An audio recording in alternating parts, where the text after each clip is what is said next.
Hello guys, আসসালামু আলাইকুম। পূর্বের কথা মোতাবেক আপনাদেরকে নিয়ে এসেছি আটিয়াবাড়ি সুপারির বাগানে।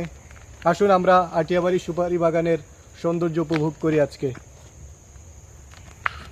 দর্শক, অসম্ভব সুন্দর, যদিও বাগানটা ছোট, কিন্তু বাগানের চারিদিক এবং চারিপাশ অস্বাভাবিক রকমের সুন্দর। এখানে অনেক পর্যটকরা ঘুরতে আসছে দূর দূরান্ত থেকে আমাদের মতো। আমরা চলে এসেছি লক্ষ্মীপুর আটিয়াবাড়ি গ্রামে। দর্শক, আপনারা জানেন লক্ষ্মীপুর সুপারি ও নারিকেলের জন্য বিখ্যাত। এই যে এখানে অনেক পর্যটক আসছে, তোমরা কিছু বলবে? তুমি কি বলতে পারো লক্ষ্মীপুর কিসের জন্য বিখ্যাত? সুপারি নারিকেলের জন্য। তো আমাদেরকে কি বলতে পারবা যে এরকম সুপারির বাগান আর কোথায় কোথায় আছে এখানে? এই পুরো লক্ষ্মীপুর গুলো আপনি সুপারির বাগান আর নারকেলের বাগানের অভাব পাবেন না। আচ্ছা, আমরা বড় একটা নারিকেলের বাগান খুঁজতে চাইতেছি, ওইটা আমরা কোন দিকে? ওটা কোন উপজেলায় পড়ছে? লক্ষ্মীপুর পৌরসভার ভিতরে পড়ছে। আপনারা যদি কখনো লক্ষ্মীপুর আসেন তাহলে বাড়ির আঙিনায়, রাস্তার দুপাশে এবং বাগানে বিশাল বিশাল সুপারি ও নারিকেলের গাছ দেখতে পাবেন, যা অত্যন্ত স্নিগ্ধ, অতুলনীয় এবং অসাধারণ। আপনি কি এখানে ঘুরতে আসছেন? জি ভাই, আমি এখানকার টুরিস্ট।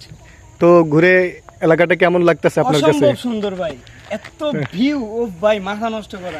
এত সুপারি বাগান ভাই, লাইফের ফার্স্ট, জীবনের ফার্স্ট দেখলাম ভাই। এখন আবার যাবো নারকেল বাগানে, ওদিকে খুবই সুন্দর ভাই, মাথা নষ্ট করা। আচ্ছা। অসম্ভব, জাস্ট ওয়াও।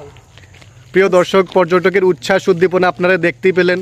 আসলে পর্যটকরা এই ধরনের সুপারি গাছ এখানে দেখতে পেয়ে খুবই উৎসাহিত।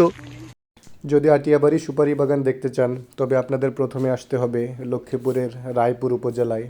সেখান থেকে চলে আসবেন আটিয়াবাড়ি সুপারি বাগান। এই বাগানটা মোটামুটি অনেক সুন্দর, কারণ এই বাগানের মধ্য দিয়ে একটা পাকা রাস্তা গেছে।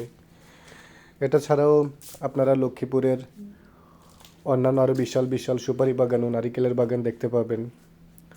তবে এই বাগানের আয়তন কিছুটা ছোট হলেও বাগানের সৌন্দর্যটা অনেক বেশি। আসলে এই বাগানের ভিতরের রাস্তাটার সৌন্দর্য বহুগুণে বাড়িয়ে দিয়েছে। মাথা নষ্ট করা জায়গা।